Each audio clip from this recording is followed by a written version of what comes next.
दोस्तों, इस दुनिया में ना जाने ऐसे कितने लोग हैं जो अपनी जिंदगी में कभी कभी सोचते हैं कि हम कुछ भी नहीं कर सकते, और कितने लोग तो कुछ करना ही नहीं चाहते हैं। लेकिन क्या आपने कभी सोचा है कि आपकी एक छोटी सी कोशिश कैसे आपके जीवन को बदल सकती है, और कैसे आपके जीवन में एक नया बदलाव ला सकती है? आपकी एक छोटी सी कोशिश आपके अंदर हिम्मत और विश्वास भर देगी और आपके सपनों को साकार करने का रास्ता दिखाएगी।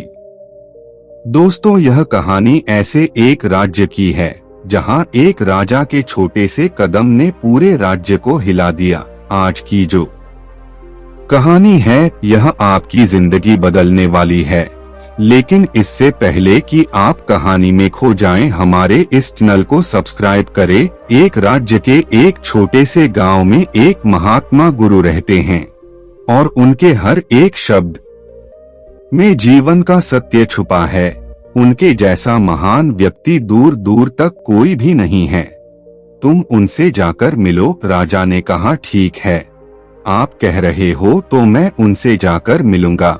राजा ने सोचा, चलकर देख ही लेता हूँ कि वह महात्मा गुरु सच में कितना महान है। और अगले ही दिन सुबह राजा ने अपने मंत्रियों से रथ लेकर चलने को कहा।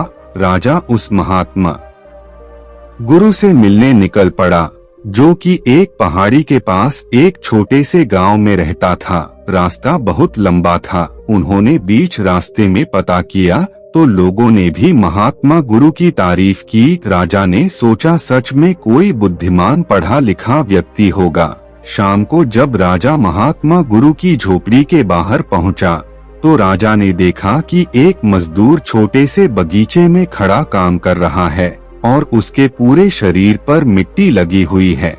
पैरों में चप्पल भी नहीं थी। उसने पूछा, महोदय जरा सुनिए, यहाँ महात्मा गुरु कहाँ रहते हैं? मैं उनसे मिलने आया हूँ। मजदूर ने कहा, राजकुमार आप अंदर बैठिए, मैं अभी महात्मा गुरु को बुलाकर लाता हूँ। राजा झोपड़ी के अंदर बैठकर महात्मा की प्रतीक्षा करने लगा। थोड़ी देर में महात्मा गुरु ने झोपड़ी में आकर नमस्कार किया। राजा हैरानी से बोला, अरे तुम तो वही मजदूर हो जो अभी बाहर था। महात्मा ने कहा, जी राजकुमार, माफ करना, मैं एक छोटा सा काम कर रहा था। मैं ही महात्मा गुरु हूँ। आपका यहाँ आने का कारण क्या है? राजा ने कहा, मैंने सुना है कि आप जैसा महान व्यक्ति राज्य में दूसरा कोई नहीं है, तो मैं आपसे मिलने चला आया। मैं आपसे आत्मज्ञान पर शिक्षा लेना चाहता हूँ, लेकिन आपकी हालत देखकर मुझे लगता नहीं कि आप कोई महान गुरु होंगे, क्योंकि आपके पास ना कोई किताब है, ना किसी कला के संकेत दिख रहे हैं। लेकिन फिर भी आप बहुत शांत दिख रहे हो। राजा ने महात्मा गुरु से कहा, क्या मुझे आप अपना सीक्रेट बता सकते हो? महात्मा ने मुस्कुराकर कहा, सुबह का समय ठीक रहेगा, कल सुबह आप मुझसे मिलने आ जाना। यह कहकर महात्मा गुरु अपना काम करने लगे। राजा वापस अपने महल लौट आया और उस रात राजा को नींद नहीं आई। उसे चिंता थी कि आखिर महात्मा कल सुबह मुझे क्या बताने वाले हैं। अगले दिन सुबह राजा महात्मा गुरु के पास पहुंचता है। महात्मा गुरु बगीचे में खड़े थे। राजा ने उनको प्रणाम किया। महात्मा ने कहा, राजा यहाँ आइए और यहाँ के सभी पौधों में धीरे धीरे पानी डालिए, और ऐसा करते करते तुम्हें इन 10 पौधों में पानी डालना है। लेकिन याद रहे कि पानी डालते समय तुम कुछ भी मत करना और ना कुछ सोचना। अपना पूरा ध्यान पानी डालने पर रखना। अगर कोई ख्याल आए तो रुक जाना और दोबारा पहले पौधे से पानी डालना शुरू करना। जब तुम सारे पौधों में पानी डाल दोगे, तब तुम मेरे पास आना, मैं तुम्हें वह सीक्रेट बता दूंगा। महात्मा की बात सुनकर राजा को लगा कि यह किस तरह का काम करवा रहे हैं। राजा को पहली बार इस तरह का काम मिला था। राजा ने कहा, ठीक है, और राजा ने बड़े ध्यान से पहले पौधे में पानी डाला, फिर दूसरे पौधे में पानी डाला, फिर तीसरे पौधे पर जा ही रहा था कि वह महारानी के बारे में सोचने लगा। राजा बुद्धिमान था, उसे पता था कि महात्मा गुरु उसकी परीक्षा ले रहे हैं। अगर वह चालाकी करेगा तो पकड़ा जाएगा। इसलिए राजा फिर से पहले पौधे में पानी डालने गया। इस बार वह दूसरे पौधे तक ही पहुंचा था कि वह अपने बेटे के बारे में सोचने लगा। राजा बहुत परेशान हो गया और फिर से पहले पौधे के पास पहुंचा। राजा जितना कोशिश करता उतना चिंतित हो जाता और खुद को किसी न किसी विचार में फंसा लेता। आखिरकार ऐसा करते करते शाम हो गई, लेकिन राजा आखिरी पौधे तक पहुंच नहीं पाया। जब राजा थक कर बैठ गया तब महात्मा गुरु ने कहा, राजा मैं तुम्हारी ईमानदारी से बहुत खुश हूँ। इसलिए सुनो, जब मन विचारों से खाली होता है तब उसमें मन का असली स्वरूप साइलेंट अवेयरनेस प्रकट होती है। तब हर साधारण काम भी तुम्हें ज्ञान और शांति देता है। राजा ने कहा, लेकिन यह संभव कैसे है? जब हम काम करते हैं तब हमें कई विचार परेशान करते हैं। महात्मा गुरु ने कहा, राजा तुम पौधे में पानी नहीं डाल रहे थे, तुम जल्दी से जल्दी अपने काम को खत्म करना चाहते थे।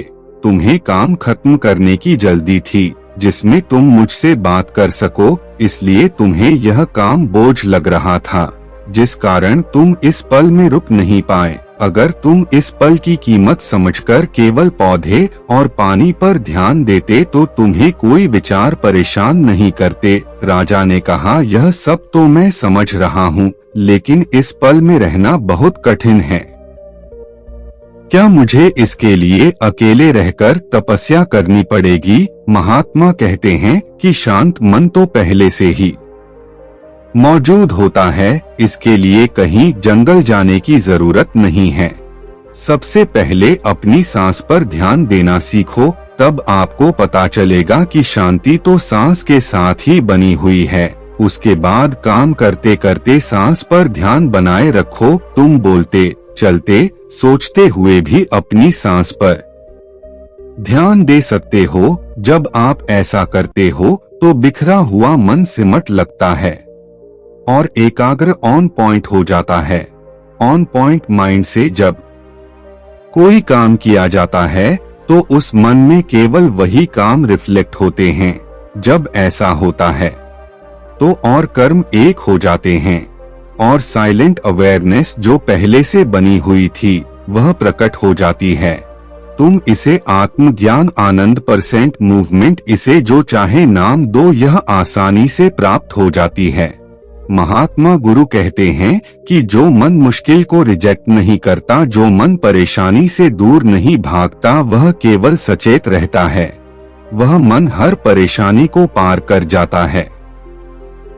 आप कभी काम को बोझ मानकर जल्दी जल्दी खत्म करने की कोशिश मत करो, क्योंकि इससे तनाव पैदा होता है। आप यहाँ नहीं बल्कि कहीं और होना चाहते हो। तनाव के कारण मन में विचार हावी होने लगते हैं, जिससे इरिटेशन होती है और हर काम जो % मूवमेंट का दरवाजा था वह सच में बोझ लगने लगता है।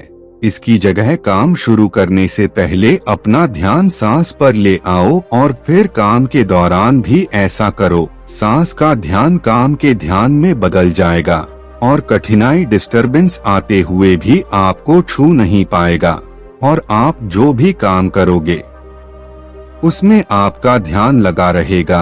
राजा ने महात्मा गुरु से कहा, मैं कैसे अपना ध्यान काम में लगाऊं? महात्मा गुरु ने राजा से कहा, जब मैंने आपको पौधों में पानी डालने को कहा तो वह काम सिर्फ कुछ देर का था, लेकिन आपको वही काम करने में पूरा दिन लग गया और काम भी पूरा नहीं हो सका।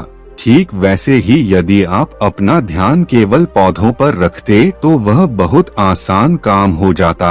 आपको अपनी सांसों को अपने काम से मिला लेना है, तभी तुम्हारा ध्यान काम पर होगा। तुम्हारा फोकस ही तुम्हारे काम को आसान बना सकता है। यदि तुम अपने काम पर फोकस नहीं कर सकते तो वही काम तुम्हें कठोर लगेगा। यदि तुम जिस काम को कर रहे हो तो अपना पूरा फोकस उसी काम पर लगा दो, वही काम तुम्हें आसान लगेगा और पता भी नहीं चलेगा कि काम पूरा कब हुआ। तुम्हारी सांसें और ध्यान ही तुम्हारे काम को आसान और कठोर बना सकते हैं। एक काम को खत्म करने से तुम्हारी आधी से ज्यादा चिंता खत्म हो जाती है। महात्मा की बातें राजा ने गहराई से समझी और महात्मा को धन्यवाद देकर अपने महल लौट गया। दोस्तों, उम्मीद करता हूँ कि यह कहानी आप सबको पसंद आई होगी और नेक्स्ट कहानी कैसी चाहिए कमेंट्स में बताएं।